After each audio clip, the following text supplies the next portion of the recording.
Hello everyone, this is Shannon here for Hero Arts. I'm so excited to be sharing with you a video on how to make this rotating spinner wheel card using some new products from Hero Arts December My Monthly Hero Kit.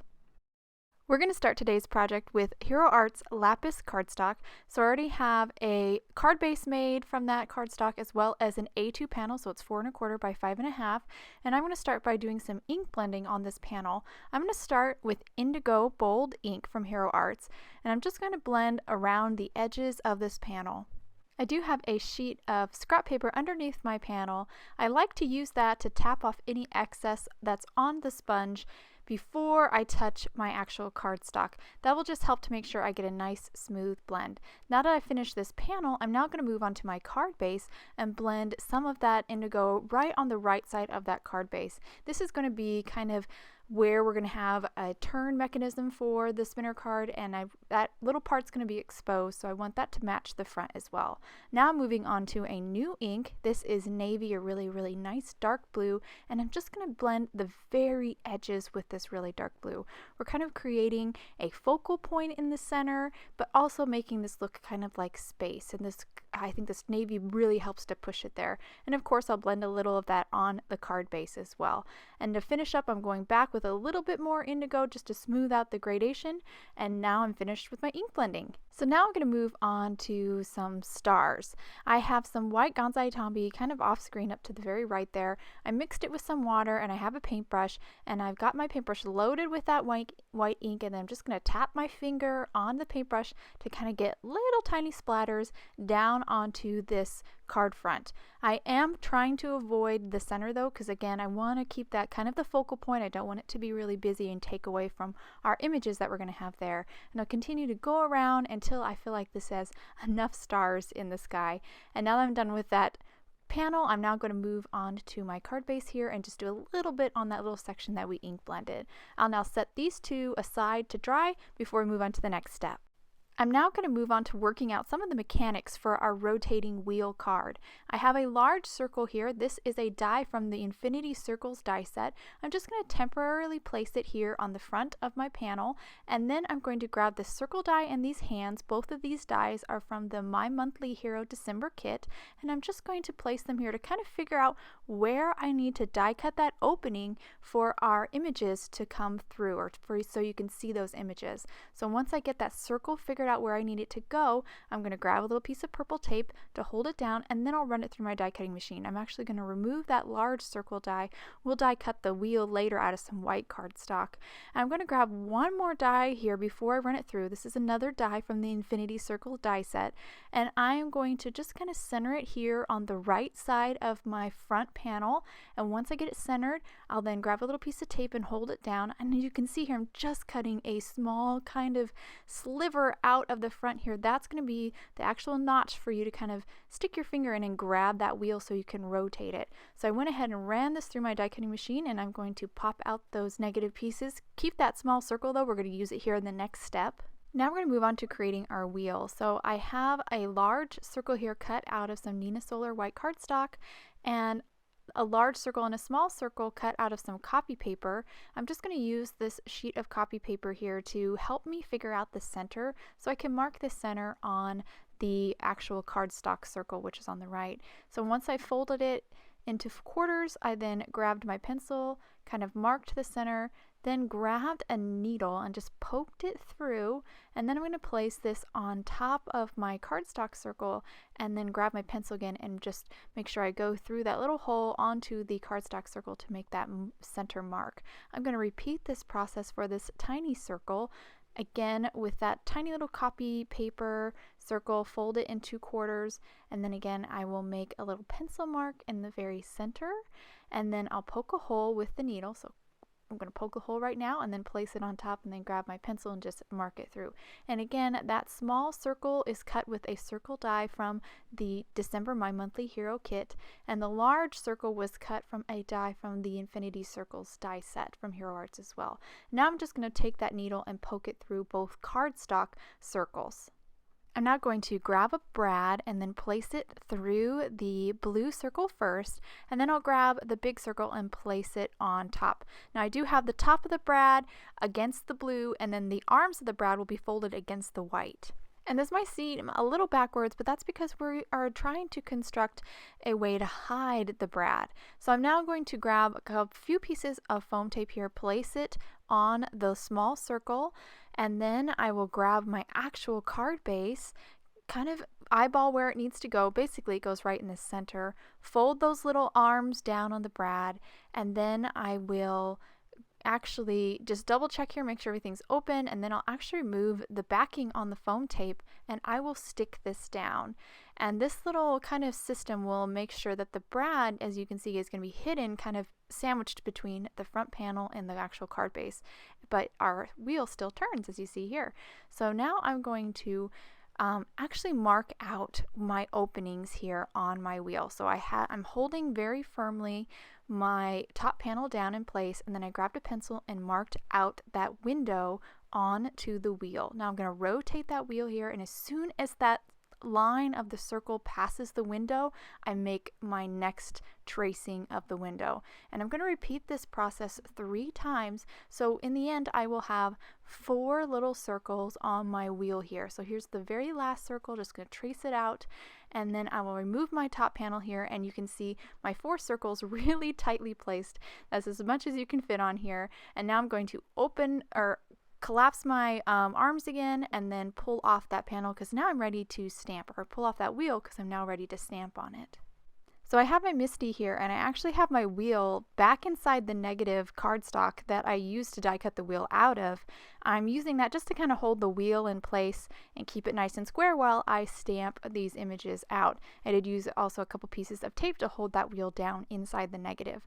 Now I'm positioning my circle stamps here. Again, these stamps are from the December My Monthly Hero stamp set. Lots of really cute circular images that you could use. I just picked out 4.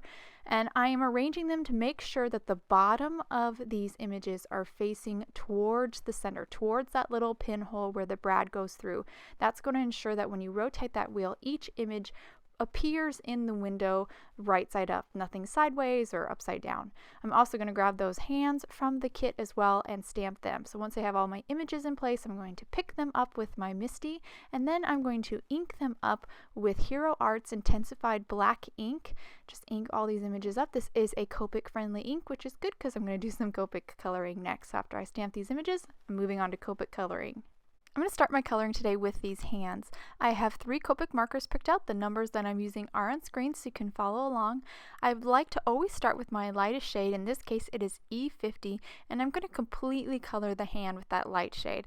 Then I move on to my medium shade, and I'm starting to lay down the foundation of my shadows, kind of coloring anywhere that I want to kind of start to create that illusion of roundness, or any place that might kind of be in shadow because the light cannot reach it or can't hit it.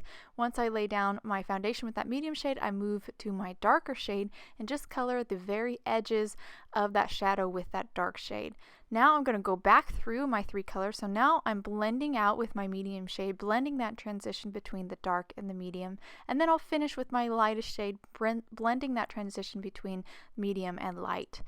Now that I've finished, I'm going to grab my dark shade one more time and just kind of beef up those darker areas a little bit more, make them a little darker. I have 2 really light reds picked out for the nails, colored those really quickly, and now I'm going to move on to some of these circle images. I'm now going to move on to a trio of browns, and I'm going to start with the trunk. Started with my lightest shade, in this case, which was E33. Now I'm on my medium shade, starting to add some shadows. The shadows here are really easy. I'm doing it at the base of the trunk and at the very top of all the limbs of the tree. So very, very simple shading here. And once I've gone through all 3 colors, I'm now going to move on to the peace sign here and use the same trio of browns for this. I'm going to color their whole entire sign with that light color, and now I'm going to start to add in some shadows. I'm adding shadows here wherever, right by the base, wherever where a branch kind of overlaps another branch, and that's just going to help to kind of create the layered look of this peace sign. And now I'm finishing up here with a really dark brown. I decided it needed a little bit more, so I end up using 4 colors here. This is E29, and I just now going through all my remaining 3 colors, and now I'm going to grab that dark brown again, that E29, and just add it to the tree trunk again. The background is really bold, so I felt like the coloring needed to be really bold as well. So I'm now moving on to some greens. I'm going to start with the top of the tree and just color it all with my light green, which was G14. And I also colored the leaves with G14. Now I'm moving on to my medium shade and starting to add some shadows to the branches of the tree, or kind of the foliage of the tree. And after I add a medium shade, I go over all those shadows with my darkest shade, and then I will blend it back through all 3 shades again. And now I'm going to finish up this flower with a couple yellows and an orange for the center, and then I'm going to move on to those trios of greens for the earth as well. So I'm going to color all the land masses with the greens, kind of shading at the edges of the earth, so again, kind of create that illusion of roundness. And then I do add some darker shadows towards just at the end of the continents, just to kind of make it look more dimensional. And now I'm moving on to water, and I have 3 blues picked out for the water. Just did light blue all over, then really kind of went in almost to the center with the medium, and now I have the darker blue. Now there's a big jump between my medium and my dark blue, so I really had to do a lot of blending with that medium to kind of really blend it out to get that nice gradation. And I'm going to finish here with a little bit in the center of the medium and then a little bit more of the light, and that will finish all my Copic coloring. Except for I'm going to do a little bit of background. So I have a couple really light blues picked out to kind of color just this nice little gradation radiating from the center of the tree out, just to kind of create the illusion of like more like a full scene, not just a tree. And I'm also going to grab a brown here, kind of a gray brown for the ground, blend it out a little bit with a colorless blender, and then grab a little bit more of it to add a little shadow. And then I decided I need a little bit more for this peace sign, so I'm adding a shadow here. I have some grays picked out. I'm using C1 and C3. I'm going to go all around the edges of this peace sign with the C1 first, my light color, and then I will go a little bit closer to the peace sign with my darker shade to just kind of create a little gradation. This is going to help the peace sign pop away a little bit from that background, that white background, and just make it a little bit more dimensional, a little bit cooler. So now it's ready. I'm ready to kind of put this all together. I'm going to start by putting the wheel back on to that mechanism that I've created in kind of the beginning, and basically just feed the brad through the opening and then fan out the arms. Once I have that in place, I'm then going to grab my card front here. I'm going to stick this on, but I need some foam tape to make sure, or some foam to make sure it isn't pressed up too tightly against the wheel so the wheel can't spin. And I really like these foam squares from scrapbook.com. They're a little bit thicker than your regular foam tape, and that just makes sure that this will not sandwich that wheel too tightly, and it'll spin nice and smoothly around.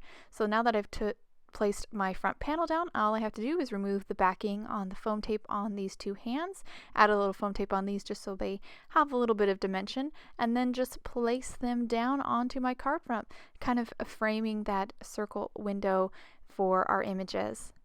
And I did forget to mention that I did, of course, die cut those hands out with the matching dies that are included in the December My Monthly Hero Kit. So now let's take a closer look at this finished card. Let's rotate that wheel here. That little notch makes it nice and easy, so you can get your finger on that wheel and turn it. And here's our next image, that cute little tree with our little colored scene. And then we have the peace sign. I really like how the shadow added to that image helps it to pop and just look really dimensional. And then the last image is really a sentiment. It says, "One world is enough for us all," which works perfectly, I think, with all these beautiful images. So I'll just turn it back to the earth here, and that completes today's card and video. I hope you guys enjoyed this project. I love creating interactive cards. I think they are so fun and so cool. If you want any more information on the products I use, please head over to Hero Arts. Thank you so much for watching, and I hope you guys have a wonderful day.